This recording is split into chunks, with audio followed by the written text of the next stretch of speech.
Et salut les amis, bon aujourd'hui petite vidéo sur comment j'attache mon crabe à l'hameçon, voilà, ou aux hameçons, parce que où il y en a un, ou il y en a deux d'hameçons, parce que ça dépend la taille des crabes déjà, et puis ça dépend un peu le style de pêche qu'on fait, voilà. Allez, je vous montre ça. Bon voilà, alors au niveau des crabes, hein, c'est des crabes verts tout simples, alors ceux-là... ils sont morts. Un collègue me les a amenés, il les avait congelés. Là. Il m'a dit, ouais, si ça t'intéresse pour faire une vidéo, je te les donne. Et ça tombe bien parce que ça fait plusieurs personnes qui me demandent, ouais, fais-nous la vidéo sur le crabe, fais-nous la vidéo sur le crabe. Alors bon, désolé les gars, les crabes, ils sont morts, mais ça aura le même rendu et c'est pareil. Voilà, voilà. Bon, on va commencer par un montage avec un seul hameçon. Alors, un seul hameçon, on joue la carte discrétion. Discrétion car les poissons sont méfiants. Ensuite, parce que les crabes qu'on a sont de petite taille. Et troisièmement, parce que les poissons aussi sont de petite taille, c'est-à-dire ils sont pas très gros et ça sert à rien de pêcher avec deux gros hameçons. Voilà, voilà. Alors quand je parle petite taille, c'est quand même des poissons qui font la maille premièrement. Et pour moi, c'est des poissons qui font au moins 30 cm, sinon ça vaut pas trop le coup, quoi. Hein. Ça vaut pas trop le coup. Alors, pour le montage simple d'un crabe, on va dire petit. Alors il y a plus petit que ça, mais bon, il y en a des fois un peu plus gros où je mets qu'un hameçon simple. Alors moi, j'ai pour habitude d'y enlever les pinces. Je sais pas, c'est psychologique, j'ai l'impression que ça fait moins peur à la dorade, mais bon, la dorade, avec les dents qu'elle a, elle rigole.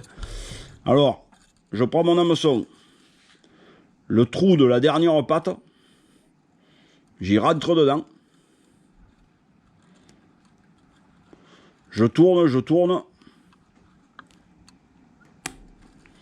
et je vais ressortir dans le dur du dos.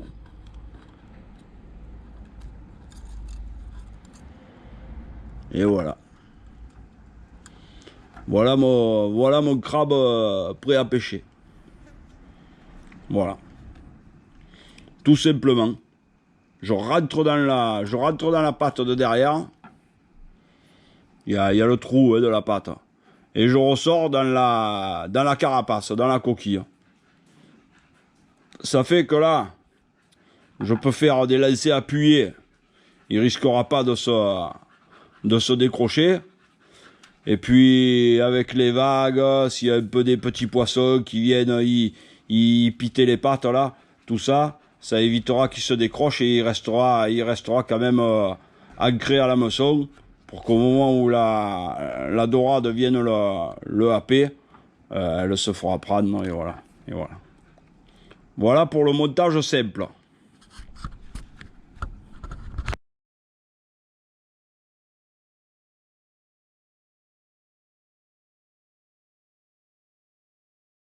Bon, maintenant le montage avec deux hameçons. Alors le montage avec deux hameçons, c'est pour des crabes déjà de belle taille et c'est surtout pour attraper des gros poissons, des grosses dorades, des loufs et tous les poissons qui sont intéressés par les crabes. Hein. Voilà, voilà. Allez, c'est parti. Alors moi, premièrement, comme pour le crabe avec un hameçon simple, j'enlève les pinces. Voilà. Et j'enlève les deux pattes les plus derrière. Voilà. Oh, et là, il en manque une déjà. Voilà. Ensuite, je prends mon hameçon. Mon premier hameçon. Je le plante, comme tout à l'heure, dans le trou de la patte de derrière. Vous voyez là? Voilà. Et je vais venir viser cette partie là. La partie de l'angle du crabe là. Je vais venir viser cette partie. Voilà, j'avance dedans.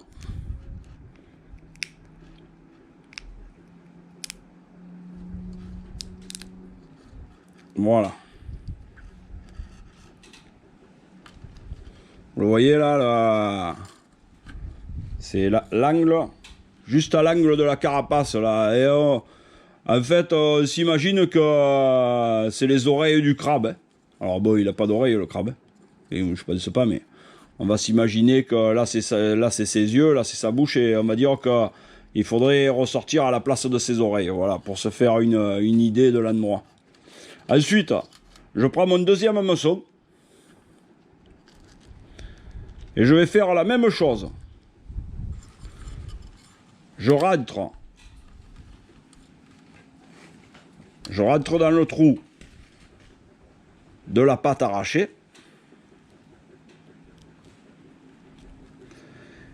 et je vais venir chercher tout au fond.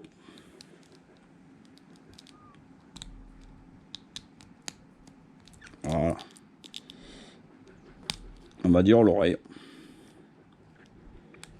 Voilà.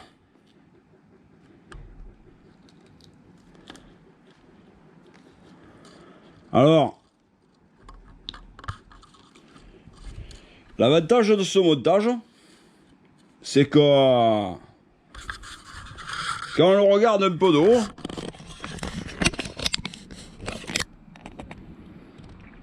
les hameçons sont relativement discrets. On les voit, ils sont cachés dans les longues pattes. Et derrière, on pourrait presque dire que ça remplace les deux pattes de derrière. Je sais pas si vous voyez bien là, mais là, je vous ferai une photo après. Parce que des fois sur les caméras, on zoome et on voit trouble. Voilà, voilà. Du coup, voilà mon montage avec deux hameçons. Alors là, ce qui est intéressant, c'est que ça tient très bien à l'hameçon si on veut jeter. On peut jeter très fort, là, ça bougera pas. Et c'est relativement discret. Le crabe, lui, il va tomber au fond. Alors, qui tombe au fond comme ça, ou qui tombe au fond comme ça, c'est du pareil au même. Hein. Même, vous voyez, s'il est au fond comme ça, on voit encore moins les pointes des hameçons. Du coup, quand la dorade va le prendre, ou qu'elle le prenne de ce côté, ou qu'elle le prenne de devant, ou qu'elle le prenne de ce côté, elle aura obligatoirement un, voire les deux hameçons piqués dans la bouche. Voilà. Voilà, voilà. Alors quand on pêche au crabe comme ça, laissez bien le temps à la dorade de mordre. Hein. Ne faites pas des ferrages directs. Aux premières touches, il faut pas ferrer, à part que ça soit une énorme et qu'elle vous couche la canne parce qu'elle a avalé le crabe d'un coup. Mais c'est rare. Hein. Normalement, la dorade, elle vient. Elle vous prend le crabe. Elle se déplace un peu. Elle le pose. Elle revient, elle le mâche pour cracher la coquille ou la carapace. Et c'est à ce moment-là qu'il faudra ferrer. Au deuxième rush des cannes. Voilà.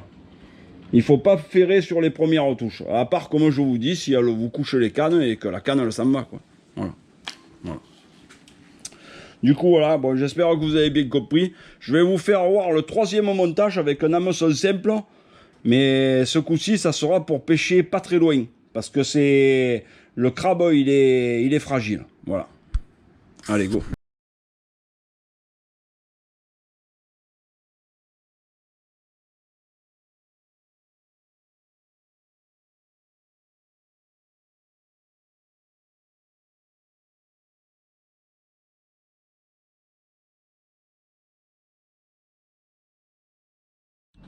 Bon, pour mon troisième montage, alors là, c'est une pêche un peu plus technique.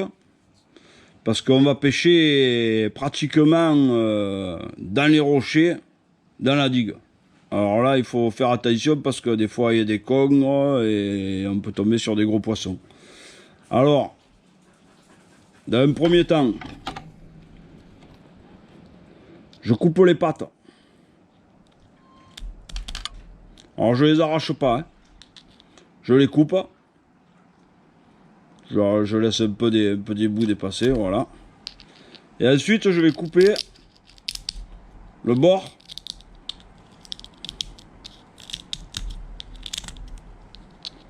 Le bord de la tête là. Tout le dur. Voilà. Là on peut voir là, comment. On peut voir là.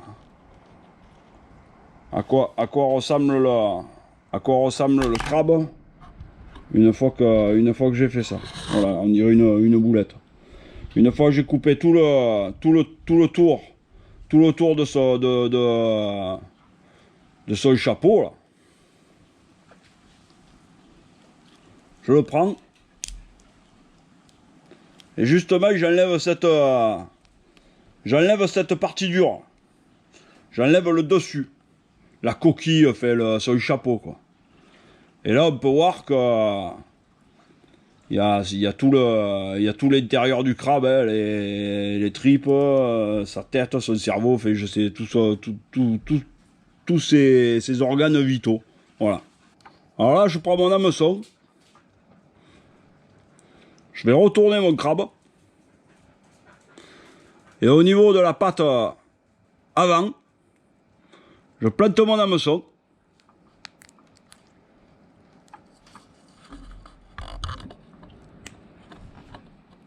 Bon, il faut un peu forcer, il faut faire attention de ne pas se le planter dans le doigt.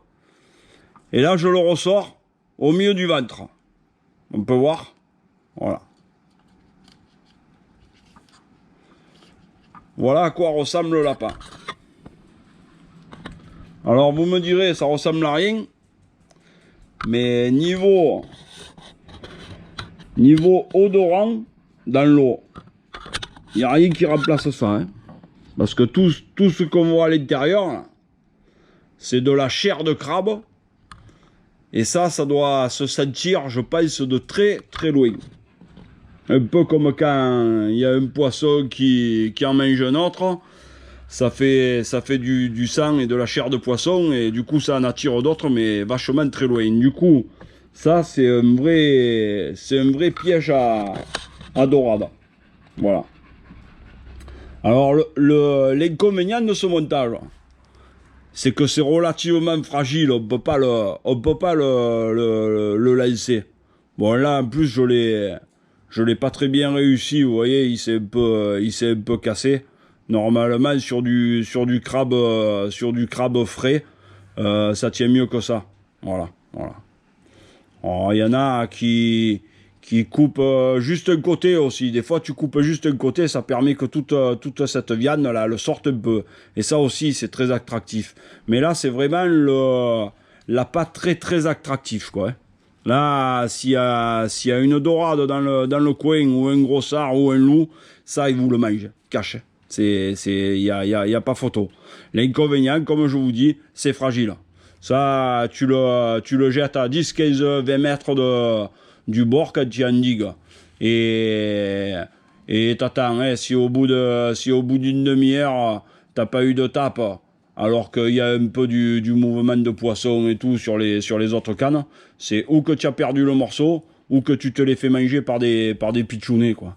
Mais s'il y a une grosse dorade dans le coin, elle passe, et je pense qu'à 10-20 mètres, elle passe à côté de ça, et elle est attirée par l'odeur, elle vient te le manger. Voilà.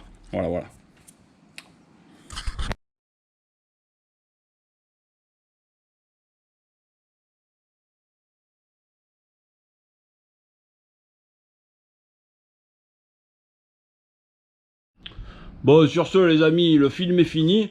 Je vais vous faire un peu des photos du montage et un peu en gros plan. Au moins, vous verrez où sont placés les hameçons et à quoi ça ressemble. Et je vous dis à bientôt.